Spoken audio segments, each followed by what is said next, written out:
ನಮಸ್ಕಾರ ಸ್ನೇಹಿತರೆ, ನಿಮ್ಮ ಹೈಸ್ಕೂಲ್ಗೆ ಸ್ವಾಗತ. ನಮ್ಮ ದಿನನಿತ್ಯದ ಜೀವನದಲ್ಲಿ ನಾವು ಎಷ್ಟೋ ಕಡೆ ಕೆಲವೊಂದು ವಿಚಾರಗಳನ್ನು ಓದಬೇಕು, ತಿಳ್ಕೋಬೇಕು ಅಂತ ಅಂದ್ಕೊಂಡಿರ್ತೀವಿ. ಆದರೆ ಅದಕ್ಕೆ ನಮಗೆ ಸಮಯ ಆಗಿರೋದಿಲ್ಲ. ಸೊ ಅಂಥದ್ರಲ್ಲಿ ಆರ್ಟಿಕಲ್ಗಳು ಕೂಡ ಒಂದು. ಸುಮಾರು ಆರ್ಟಿಕಲ್ಗಳನ್ನು, ಸುಮಾರು ವ್ಯಕ್ತಿಗಳು ಬರೆದಿರುವಂಥ ಆರ್ಟಿಕಲ್ಗಳನ್ನು ನಾವು ದಿನನಿತ್ಯ ಓದಬೇಕು ಅಂತ ಅಂದ್ಕೊಂಡಿರ್ತೀವಿ. ಬಟ್ ಕಲಾಪಗಳ ಮಧ್ಯೆ ಅದು ಆಗಿರೋದಿಲ್ಲ. ಸೊ ಅಂಥದ್ದನ್ನು ಕೇಳೋದ್ರ ಮುಖಾಂತರ ಕೂಡ ನಾವು ತಿಳ್ಕೊಬೋದು. ಸೊ ಹಾಗಾಗಿ ನಮ್ಮ ಒಂದು ಚಾನಲ್ನಲ್ಲಿ ಆಡಿಬಲ್ ಆರ್ಟಿಕಲ್ಸ್ ಅನ್ನೋ ಒಂದು ಸಂಚಿಕೆಯನ್ನು ನಾವು ಮಾಡ್ತಾ ಇದ್ದೀವಿ.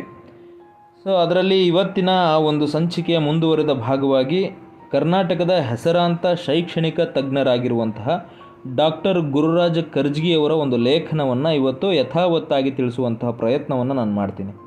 ಆ ಲೇಖನದ ಶೀರ್ಷಿಕೆ ದೇವರು ಇದ್ದಾನೆ ಅಂತ ಏನು ಸಾಕ್ಷಿ? ಕೆಲವರು, ವಿಶೇಷವಾಗಿ ಯುವಕರು, ದೇವರು ಇದ್ದಾನೆ ಅಂತ ಏನು ಸಾಕ್ಷಿ ಪುರಾವೆಗಳಿವೆ ಅಂತ ಕೇಳ್ತಿರ್ತಾರೆ. ಇಂಥ ಪ್ರಶ್ನೆ ಕೇಳಿದ್ರು ಅಂತ ನಾನು ಆ ಹುಡುಗರ ಮೇಲೆ ಕೋಪಿಸ್ಕೊಳ್ಳೋದಿಲ್ಲ. ನಾನು ಮೇಷ್ಟ್ರಾದ್ದರಿಂದ ಹುಡುಗರ ಮೇಲೆ ಎಂದೂ ಸಿಡಿಮಿಡಿಗೊಳ್ಳೋದಿಲ್ಲ. ಅವರು ಪ್ರಶ್ನೆ ಕೇಳಬೇಕಾದದ್ದೇ. ನಮಗೆ ಉತ್ತರ ಕೊಡೋಕ್ಕೆ ಗೊತ್ತಿಲ್ಲದಿದ್ದರೆ ಕೋಪ ಮಾಡಿಕೊಳ್ಳೋದು ಮಾಮೂಲಿ ಸಂಗತಿ. I love these childrens of today. ಅವರು ಪ್ರಶ್ನೆ ಕೇಳ್ತಾರೆ. ನೀವು ಅವರ ಪ್ರಶ್ನೆಗೆ ಸಮರ್ಪಕವಾದ ಉತ್ತರ ಕೊಟ್ಟರೆ ನಿಮ್ಮ ಮಾತನ್ನು ಅವರು ಖಂಡಿತ ಒಪ್ಕೊಳ್ತಾರೆ. They believe you more. ಹುಡುಗರು ಕೇಳ್ತಾರೆ, ದೇವರಿದ್ದಾನೆ ಅನ್ನೋದಕ್ಕೆ ಏನು ಸಾಕ್ಷಿ, ದಾಖಲೆಗಳು ಏನಿವೆ ಅಂತ. ನನಗೂ ಇಂಥ ಒಂದು ಪ್ರಸಂಗ ಎದುರಾಗಿತ್ತು. ಆಗ ನಾನು ಆ ವಿದ್ಯಾರ್ಥಿಗೆ ಹೇಳಿದೆ, ಹೀಗೆ ಪ್ರಶ್ನೆ ಕೇಳಿದವರಲ್ಲಿ ನೀನು ಮೊದಲನೇವನೂ ಅಲ್ಲ, ಕೊನೆಯವನೂ ಅಲ್ಲ. ನೋಡು, ನ್ಯೂಟನ್ ಮೇಲೆ ನಿನಗೆ ನಂಬಿಕೆ ಇದೆಯಾ? ಆತ ಹೌದು, ನಂಬಿಕೆ ಇದೆ ಅಂತ. ನ್ಯೂಟನ್ ಗ್ರಹಗಳು ಸೂರ್ಯನ ಸುತ್ತ ಹೇಗೆ ಸುತ್ತುತ್ತವೆ ಅನ್ನೋದಕ್ಕೆ ಒಂದು ಮಾದರಿಯನ್ನು ಸಿದ್ಧಪಡಿಸಿದ್ದ. ಅದಕ್ಕಾಗಿ ಒಂದು ಕೋಣೆ ಮೀಸಲಿರಿಸಿ ಅದರಲ್ಲಿ ಇರಿಸಿದ್ದ. ಅದರಲ್ಲಿದ್ದ ಪ್ಲಾಸ್ಟಿಕ್ ಹಿಡಿಕೆಯನ್ನು ಕೈಯಲ್ಲಿ ಹಿಡಿದು ಅದನ್ನು ತಿರುಗಿಸಿದ್ರೆ ಗ್ರಹಗಳು ಚೆಂಡಿನ ಮಾದರಿಯಲ್ಲಿ ಸೂರ್ಯನ ಸುತ್ತ ಸುತ್ತುವಂತೆ ಮಾಡಲಾಗಿತ್ತು. ಇಂಥ ಸುಂದರ ಮಾದರಿ ಸಿದ್ಧಪಡಿಸಿದ ಮೊದಲ ವಿಜ್ಞಾನಿ ನ್ಯೂಟನ್.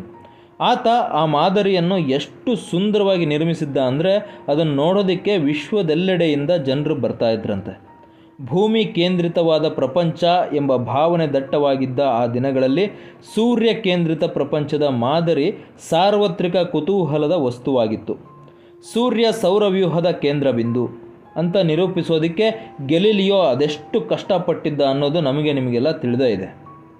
ನ್ಯೂಟನ್ನ ಸೌರವ್ಯೂಹದ ಮಾದರಿ ಕಣ್ಣಾರೆ ನೋಡಲು ಒಬ್ಬ ರಷ್ಯನ್ ವಿಜ್ಞಾನಿ ಬಂದ ಅಂತ ದಾಖಲೆ ಇದೆ. ಆ ರಷ್ಯನ್ ಅಲ್ಲಿಗೆ ಹೋಗಿ ಸೌರವ್ಯೂಹದ ಮಾದರಿಯನ್ನು ನೋಡಿ ಕೈಯಾರೆ ತಿರುಗಿಸಿದ. ಆಹಾ, ಎಂತಹ ಅದ್ಭುತ! ಇಲ್ಲಿ ಕೇವಲ ಗ್ರಹಗಳ ಪರಿಭ್ರಮಣೆ ಅಷ್ಟೇ ಅಲ್ಲ, ಗ್ರಹಣಗಳು ಹೇಗೆ ಉಂಟಾಗುತ್ತೆ ಅನ್ನೋ ವಿಷಯಗಳೆಲ್ಲ ಮನದಟ್ಟಾಗುವಂತೆ ಮಾದರಿ ಸಿದ್ಧಪಡಿಸಿದ್ದೀರಿ. ಇದನ್ನು ಹೇಗೆ ಮಾಡಿದಿರಿ, ಇಂಥ ಅದ್ಭುತವನ್ನು ಅಂತ ಕೇಳ್ದ. ಅದಕ್ಕೆ ನ್ಯೂಟನ್, ಇದನ್ನು ನಾನು ಮಾಡಲಿಲ್ಲ ಅಂದ. ರಷ್ಯನ್ ನಗುತ್ತಾ, ಹೌದಾ, ಹಾಗಾದರೆ ಈ ಮಾದರಿ ಎಲ್ಲಿಂದ ಬಂತು ಅಂದ.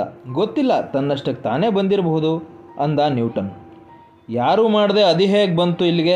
ಕಣ್ಣು ಮುಂದೆ ಮಾದರಿ ಇದೆ, ಇದು ಕಣ್ಣು ಮುಂದೆ ಇದೆ ಅಂದರೆ ಯಾರೋ ಒಬ್ಬರು ಮಾಡಿರಲೇಬೇಕಲ್ಲ ಎಂದು ರಷ್ಯನ್ ಪ್ರಶ್ನಿಸಿದ. ಆಗ ನ್ಯೂಟನ್ ನಕ್ಕು ಹೇಳಿದಂತೆ, ಇದು ಮೂಲ ಅಲ್ಲ, ನಕಲು ಮಾಡಿರೋದು.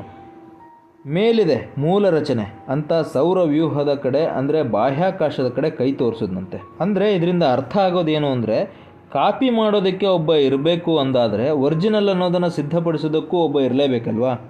ಅದಕ್ಕೆ ದೇವರು ಅಂತಾರೆ. ರಸ್ತೆಯಲ್ಲಿ ಎಷ್ಟು ವಾಹನಗಳು ತಿರುಗಾಡುತ್ತವೆ, ಒಮ್ಮೊಮ್ಮೆ ಆಘಾತಗಳು ಉಂಟಾಗೋದು ಉಂಟು. ಆದರೆ ಸೌರವ್ಯೂಹದಲ್ಲಿ ಗ್ರಹಗಳ ಪರಿಭ್ರಮಣೆ ಅದೆಷ್ಟು ನಿಖರವಾಗಿ ಕರಾರುವಕ್ಕಾಗಿದೆ ಅಂದರೆ ಅಲ್ಲಿ ಅಪಘಾತಗಳಿಗೆ ಅವಕಾಶವೇ ಇಲ್ಲ. ಇದುವರೆಗೆ ಅಂತಹ ಅವಘಡ ಸಂಭವಿಸಿಲ್ಲ. ಒಂದೂ ತನ್ನ ಹಾದಿ ಬಿಟ್ಟು ಹೋಗಿಲ್ಲ. ಅದು ಹೇಗೆ?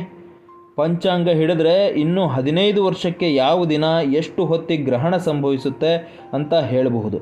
ಅಷ್ಟು ಖಚಿತವಾಗಿದೆ ಗಣಿತದ ಲೆಕ್ಕಾಚಾರ. ಯಾವ ನಂಬಿಕೆಯ ಮೇಲೆ?